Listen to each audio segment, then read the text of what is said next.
네, 그럼 솔리티 기본 문법도 나가도록 하겠습니다. 먼저 함수는 이런 식으로 펑션 한 다음에 함수 이름, 그 다음에 가시성 부분 나타내주고 끝나게 됩니다. 그 다음에 예를 들어서 펑션 example public으로 만들면 example이라는 이름의 함수가 나오게 되고요. 여기 가로 안에 파라미터라는 입력값이 들어오게 됩니다. 예를 들어서 펑션 add uint a, uint b 이렇게 하면은 그 다음에 return a 플러스 b라면 a랑 b를 받아와서 a 플러스 b를 해주는 함수가 나오게 됩니다. 일반 개발이랑 똑같죠? 되게 자바스크립트나 이제 그 다른 뭐 언어들이랑 되게 비슷합니다. 솔리티가 크게 다르진 않고 되게 코드도 짧고 가독성도 좋아요.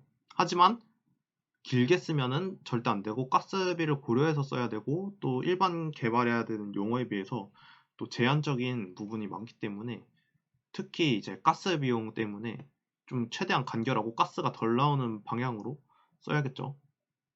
그 다음에 퓨어의 경우에는 스토리지를 사용하지 않는 함수이기 때문에 그 퓨어, 뷰 같은 걸 넣게 되면은 이제 조회 같은 거를 할 때 주로 사용합니다. 그래서 제가 예제에서는 퍼블릭을 이용해서 변수 선언해서 그냥 퍼블릭 누르면은 변수의 뜻이 어떤 게 뭔지 나오는 식으로 방금 만들었지만 실제로는 프라이빗 변수 선언하고 뷰를 사용해서 정보를 조회하는 식이 더 많이 쓰이거든요. 그 다음에 0.6 버전에 업데이트 되면 생긴 버추얼이랑 오버라이드에 대한 개념이 또 있습니다. 네, 이게 버전이 업데이트 되면서 계속 이런저런 개념이 생기기 때문에 아주 정신이 없는데요. 여기서 간단하게 설명만 드리자면 모디파이너나 라이브러리 이외에 정의한 함수를 다른 곳에 불러와서 변경해 쓰려면 이렇게 오버라이딩을 하려면 virtual이라는 값을 써야 됩니다. 그래서 정의해둔 함수를 다른 곳에서 상속받거나 가져와서 사용할 때 변경을 해준다면 오버라이드를 명시해둬야 됩니다. virtual이 정의되어 있지 않은 함수는 오버라이드를 사용할 수가 없겠죠. 그러니까 버추얼을 해야 오버라이딩을 허용한다는 거고 오버라이딩을 할 때는 오버라이드를 꼭 명시해야 되기 때문에 둘이 세트로 들어있는 걸 보실 수가 있겠고요.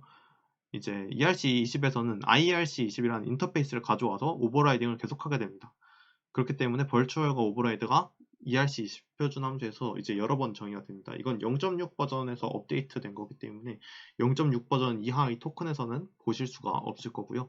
저희는 0.6 버전 이후 버전으로 강의를 하기 때문에 이걸 설명을 드렸습니다. 그 다음에 ms.sender는 이제 어떤 거냐면 이제 트랜잭션을 보내는 주소를 의미합니다. 림빅스 창에 가보시면요. 이런 어카운트 창이 나와 있는 걸 보실 수가 있는데요. 결국에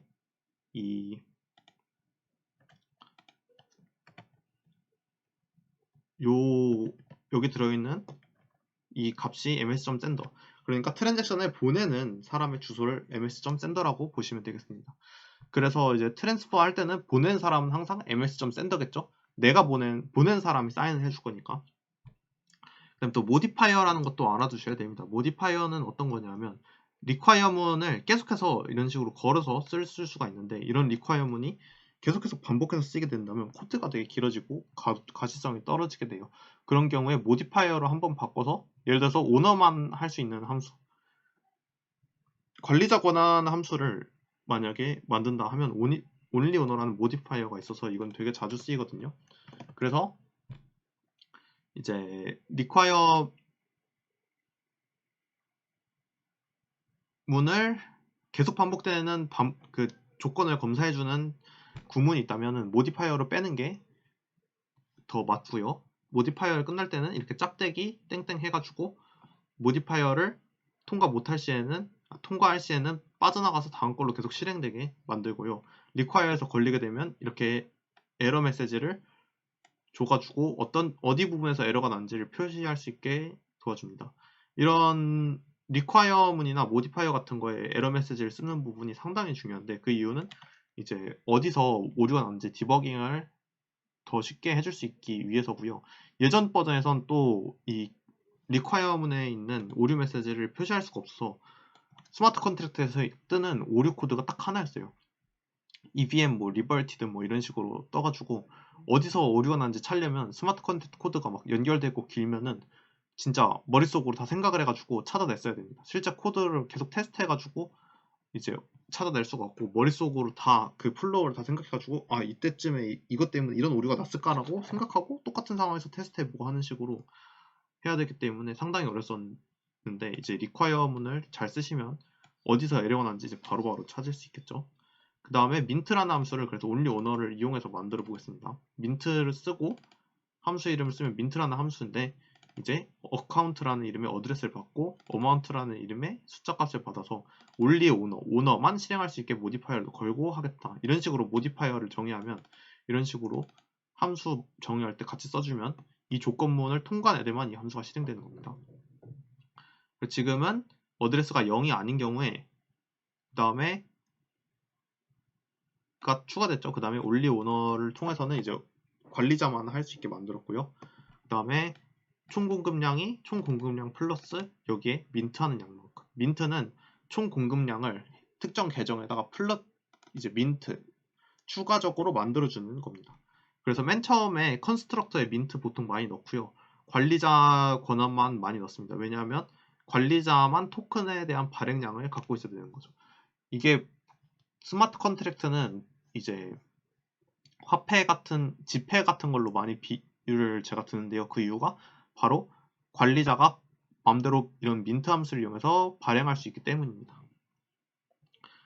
자, 그래서 민트를 하면은 총 공급량의 이제 민트한 양 추가한 만큼을 플러스 해주고 그 특정 계좌에 그만큼을 넣어주면은 그냥 숫자만 플러스가 양쪽에 된 건데 재고량도 늘어나고 특정 계좌에 있는 잔고량도 늘어나기 때문에 이걸 화폐처럼 이미지를 입히게 되면 사람들이 실제 화폐로 이 숫자를 인식하게 되면 이게 진짜 화폐가 되는 겁니다. 한마디로 이제 토큰을 보내고 받고 이런 거는 그냥 장부에서 플러스 마이너스를 똑같이 해주는 거예요. 그냥 보낸 사람한테서 마이너스를 해주고 받는 사람한테서 플러스를 해주는 겁니다. 하지만 그게 블록체인에 기록되면서 조작 불가능하게 기록에 남기 때문에 이런 토큰의 이동 같은 게 다 남아서 그거를 뭐 데이터를 뽑아 봤을 때 나중에 조작이 안 된 걸 확인할 수 있고 신뢰성을 얻을 수가 있는 거죠. 그 다음에 데시멀을 지금 제가 곱했는데요. 그 이유가 이제 그냥 1000 토큰만큼 하려면 실제로는 대부분의 토큰이 0의 18번째 짜리 수까지 표현을 한다 그랬어요. 근데 그걸 표현할 수 이제 소수점 처리가 솔리티에서 지원이 안 되기 때문에 데시멀만큼 10을 더 곱해준 다음에 나중에 그 화면에서 보여줄 때 10의 18승만큼 나눠서 보여줘가지고 소수점을 그때 붙이게 되면 사용자들은 소수점으로 이렇게 토큰을 볼 수가 있겠죠. 근데 프로그램적으로는 그게 안 되기 때문에 10 곱하기 데시멀을 해가지고 10에 18승을 넣어가지고 민트를 해줘야 됩니다. 자, 그럼 그 부분까지 해가지고 진행을 하면요. 이렇게 10에 18승 넣어서 민트를 하면은 토탈 서플라이랑 그 민트한 그 ms.sender 그 ms.sender가 아니라 처음에 넣은 어카운트에 대한 값 잔고가 이렇게 증가한 걸 확인할 수가 있습니다. 이건 나중에 한꺼번에 해볼게요. 몰아서 한꺼번에 실습은 진행하도록 하겠습니다. 트랜스퍼라는 경우가 아까 말한 것처럼 어드레스를 넣고 보낸 사람, 받는 사람, 그 다음에 양을 보내는 양, 받는 양을 넣으면 보내는 사람한테서는 받는 양만큼 빼고 이제 받는 사람한테서는 보낸 양만큼 더하기를 해줘서 마이너스를 해주고 플러스를 해줘서 실제로 여기서 줄어들고 여기서 늘어나니까 여기서 여기로 거래가 일어나는 것처럼 보여주게 되는 게 바로 이런 트랜스퍼입니다. 그래서 그 트랜스퍼 함수 넣고 실행을 또 하면은 결과값이 이거거든요. 그래서 이 값을 넣고 밸런스를 해보면은 9만큼 예를 들어서 지금 보낸 게 이제 빨간 상자에서는 900 토큰이 파란 상자에서는 100 토큰이 들어간 거 볼 수가 있는데 지금 빨간 애가 파란 애한테 100만큼을 보낸 거예요. 원래 1000이 있다가 그러면은 이제 보낸 사람한테는 1000 빼기 100을 해가지고 900이 남은 거고 얘는 0 더하기 100 해가지고 100이 지금 플러스가 된 겁니다. 그거를 코드로 살펴보시면은 조금 더 확대를 해볼까요? 코드로 살펴보시면요. 지금 여기 주소 값을 넣었을 때 매핑 값으로 숫자 값이 나온다고 했죠. 그러니까 이게 숫자 값이 하나 나오는 거예요. 주소 값에 대한. 그 다음에 주소 값에 대한 숫자 값이 또 나오고, 거기서 빼기 한 다음에 이 10에 18승을 곱한 만큼 그 값을 빼주고, 그 다음에 받는 애한테는 그만큼을 더해주고, 그래서 수령자 주소, 그 다음에 보는 사람 주소는 이 트랜잭션은 보내는 주소, ms.sender라고 하면 트랜잭션을 사인해서 보내는 애가 당연히 트랜스퍼를 실행하는 애가 보내는 애겠죠. 보내는 애가 당연히 나을 거 아니에요. 그럼 내 주소 넣고 내 거에서 빼고 대신 받는 사람도의 주소 넣고 받는 사람의 주소를 넣어서 거기다가 숫자를 더해주고, 이걸 동시에 실행시켜주는, 순차적으로 한 번의 함수 안에 실행시켜주기 때문에 이런 식으로 당연히 트랜스퍼 함수가 이루어지면 여기서 마이너스 되고 여기서 플러스 돼서 이런 식으로 잔고가 바뀌는 걸 보실 수가 있습니다. 그 다음에 이벤트라는 것도 매우 중요한데요. 이벤트라는 거를 설명을 드리도록 할게요. 이벤트는 이제 저희가 일반적으로 블록체인에 기록되는 게 이더리움 잔고나 뭐 from to 이렇게 간단한 것밖에 기록이 안 돼요. 근데 모든 상황에서 일부러 로그 값을 남기고 싶다면 이벤트를 해가지고 써가지고 남기려는 ERC20 표준에서는 from to value를 이벤트로 또 남기거든요. 누가 누구한테 얼마 보냈는지를 이벤트로 남기면 매번 그런 트랜잭션 일어날 때마다 어느 시점에 누가 누구한테 얼마 보냈는지가 다 뜨게 됩니다. 이걸 다 뜨게 되니까 이더스캔이라는 그런 사이트가 있는데 거기서도 토큰 홀더 같은 거 다 뽑아서 보여주거든요. 누가 얼마 갖고 있는지. 그런 걸 어떻게 하냐면 이렇게 이벤트 값을 처음부터 다 뽑아내버리면은 누가 얼마만큼 토큰을 갖고 있고 이런 거를 누구든지 다 들어가서 볼 수가 있습니다. 되게 투명하죠. 누구나 들어가서 볼 수가 있는 거예요. 이벤트 남기게 되면은. 그리고 여기 이벤트로 저장한 거에 또 다른 한 가지 장점은 이벤트에 하는 게 스토리지에 넣는 것보다 훨씬 가격이 싸요. 그래가지고 만약에 스토리지로 해가지고 수수료가 많이 나가는 경우에는 이벤트로 빼서 수수료를 줄이는 방법까지 고안해 보실 수가 있습니다.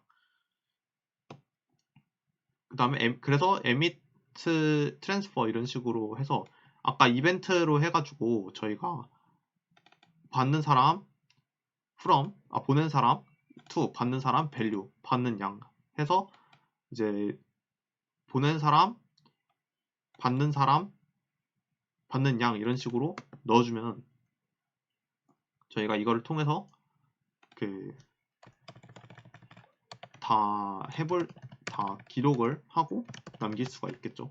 그래서 민트는 처음에 없는 데서 만들었기 때문에 어드레스를 지금 0으로 둔 거고, 트랜스퍼는 내가 보는 거기 때문에 내 주소를 from 주소, 받는 사람 to 주소로 해가지고 이렇게 넣는 겁니다. 그럼 이게 기록되는 거를 보실 수가 있고요. 여기 이걸 트랜스퍼 이벤트를 넣고 하게 되면 이런 식으로 로그에 기록되게 됩니다. 원래 이 로그가 비어있는 공간이거든요. 근데 이벤트를 넣게 되면은 이 순서대로 나온 걸 보실 수가 있습니다. 요거를 이제 이걸 코드를 배포해가지고 보여드릴게요. 한꺼번에 보여드리도록 하겠습니다. 이거를 다 해서 복사를 한 다음에요. 여기다 붙여넣기 할 거예요. 그리고 지금 보시면 오너블을 아까 앞에 저희가 만들어 놨죠. 만들어 놔서 놨고 마이 토큰도 이렇게 있습니다. 그리고 현재 위치에 똑같은 위치에 지금 두 개가 있기 때문에 이렇게 두 개가 있어서 컴파일이 되고요. 컴파일 눌러주시면 컴파일이 되고 여기서 이전에 만든 거 지우고 여기서 myToken.to를 한 다음에 토큰 이름은 제 마음대로 하겠습니다. 현기 뭐 이런 걸 해도 되고, 심볼은 이게 화폐 단위거든요. 뭐 통일시장 가서 막 엽전 같은 거 바꾸면 막 5양, 6양 양 단위로 되잖아요. 아니면 뭐 5,000원, 6,000원 이렇게 원 단위로 되고, 이게 그런 원이나 N이나 달러나 이런 거 같은 화폐 단위입니다. 제가 만든 토큰 HK가 단위예요. 그러면 이름, 심볼, 토탈 서플라이가 민트에 지금 들어가 있죠. 민트에 들어가서 맨 처음에 나한테 1000토큰만큼 주고 시작하는 거예요. 여기 이렇게 해야겠네요. 요거 아무튼 지금 10을 곱했는데 이게 10에 18승이 되면 됩니다. 10에 18승으로 할게요. 다시 만들게 되면은 이름이랑 심볼 아무거나 넣고 만들게 되면은, 자, 네, 이제 제대로 됐죠. 제대로 됐습니다. 10에 18승 제대로. 그러면 이제 내 잔고, 보낸 사람의 잔고, 맨 처음 만든 주인의 잔고를 보면 이제 1000 토큰이 있는 걸 보실 수가 있습니다. 자, 1000 토큰이 있어요. 그래서 민트가 처음에 실행된 거를 이렇게 보실 수가 있죠. 민트가 일어났으니까 여기 지금 보시면은 다 콜이고 여기 트랜잭션이 되게 돼 있죠. 여기 로그를 보면은 여기 이벤트 값이 오너십 트랜스퍼드나 트랜스퍼 이런 게 다 남아 있습니다. 이게 어디서 기록이 됐냐면 맨 처음에 컨스트럭터 실행할 때 민트 할 때 민트 안에 지금 이벤트를 넣어놨기 때문에 이벤트가 기록된 거예요. 0한테 0번 주소, from 주소, 그 다음에 얘 주소는 받는 사람 주소, 얘랑 똑같죠? 똑같아요. 보시면 똑같아요. 그 다음에 그 다음에 1000만큼 해서 1000만큼 이렇게 된 걸 보실 수가 있습니다. 이렇게 이벤트 값으로 남기는 걸 지금 바꿔요. 민트에서 트랜스퍼만 봐보도록 하겠습니다. 두 번째 주소한테 보낼게요. 두 번째 주소 누르고 복사를 한 다음에 첫 번째 주소로 돌아올게요. 두 번째 주소 값만 알려고 지금 두 번째 걸 클릭한 거예요. 얘를 붙여넣기 해서 보면 잔고가 0이란 말이에요. 그러면은 0인 애한테 지금 첫 번째 애가 보내는 거거든요. 이게 메시지 좀 센더라고 했잖아요. 얘가 지금 1000 토큰 있으니까 5000 토큰만큼을 지금 절반 정도를 줄게요. 절반을 주려면 공이 18개가 뒤에 붙어야 되죠. 트랜잭트 누르면 트랜스퍼가 진행이 되게 됩니다. 자, 트랜스퍼가 진행되게 되면은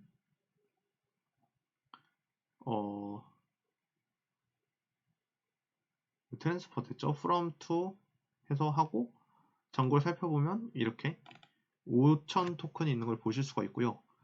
그럼 보낸 애도 절반밖에 안 남았겠죠. 보낸 애를 다시 주소 복사해서 여기에 검색을 해보시면은 요거는 이제 그 플러스 마이너스 해가지고 잔고의 그 오버플로우 이런 게 일어나는 걸로 보시면 되겠습니다. 이제 이런 걸 막기 위해서 세이프 매스 같은 게 좀 필요한데요. 이 세이프 매스를 적용하는 경우에는 이런 거를 막아줄 수가 있는데 세이프 매스가 된 거를 지금 보여드리도록 할게요. Using safe mass for uint 256 같은 걸 해주고 난 다음에 여기 있는 거를 바꿔줍니다. 지금 트랜스포만 바꿔볼게요. 에러가 났으니까 .sub .add 이런 식으로 함수로 바꿔주면은 얘가 세이프 매스에 있는 애가 이거를 방지해 줍니다. 이게 꼬이는 거를.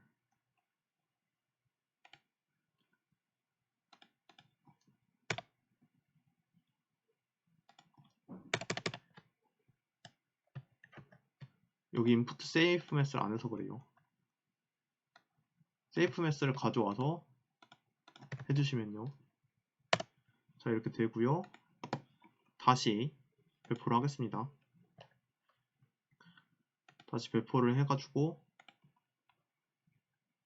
트랜스퍼를 해볼게요.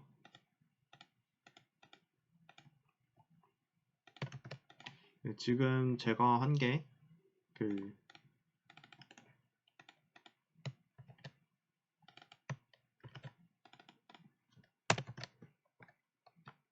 오류가 난 거기 때문에 빨리 좀 진행해 보도록 하겠습니다. 아이고, 이게 잔고네. 트랜스퍼를 하려면 이만큼 보내야겠죠? 보냈고요. subtraction 이러니까 에러가 나네. 숫자가 더 들어갔나? 요거 잠깐 살펴보고 오도록 하겠습니다. 네, 일단 세이프 매스는 뺐고요. 세이프 매스까지 나가기엔 너무 많이 나가는 것 같아서 토큰 컨셉만 이해하시면 되기 때문에 뺐고, 제가 다음 장에서 세이프 매스에 대해서 설명을 드리도록 하겠습니다. 이제 그래서 이게 더 큰 수에서 작은 수 빼기 큰 수를 해버리면 마이너스부터 다시 깎여가지고 숫자가 엄청 꼬이게 되거든요. 그래가지고 그거를 막기 위해서 이런 게 있는 건데, 지금 어마운트를 작은 단위로 해가지고 하면은 오류가 이게 나는 걸 막을 수가 있는데요. 네, 때문에 저희가 500이면 지금 만약에 제가 아까처럼 넣으면 이걸 지웠어야 됩니다. 지금 이거를 안 지웠기 때문에 그런 거고, 지금 다시 해가지고 보내볼게요. 다시 보내면은 이제 두 번째한테 보내면 트랜스퍼를 했을 때 받는 애가 두 번째고, 500을 보내줘야 500 곱하기 10 곱하기 10의 18승까지 가가지고 제대로 값이 도착을 하게 됩니다.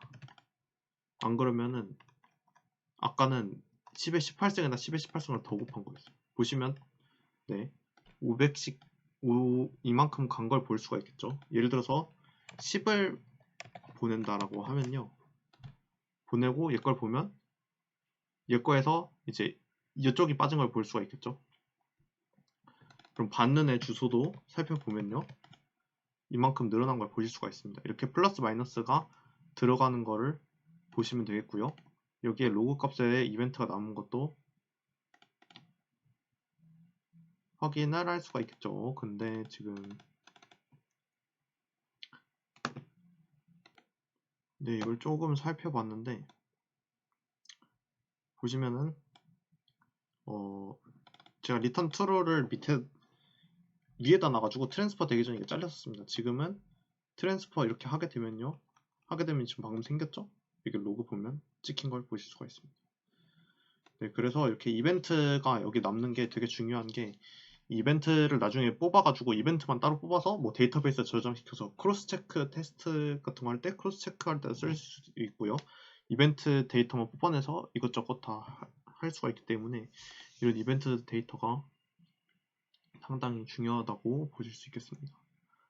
그리고 또 이것도 좀 바꿨는데, 어마운트에다가 그냥 데시멀 다 곱해놨어요. 이래야 통일성 있게 저희가 그 민트나 뭐 트랜스퍼 같은 걸 쉽게 할 수 있을 것 같아요.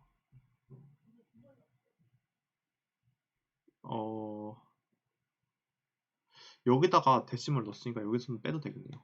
이렇게 보니까.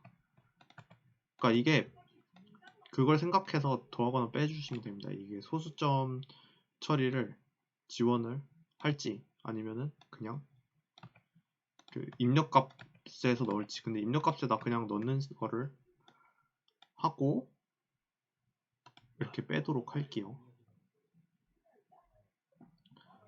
자, 그러면은 여기까지 해가지고 ERC20 토큰 만들기를 마치고요. ERC20 추가 기능에 대한 설명도 간단하게 다음 영상에 넣고 스마트 컨택트 부분 끝내도록 하겠습니다.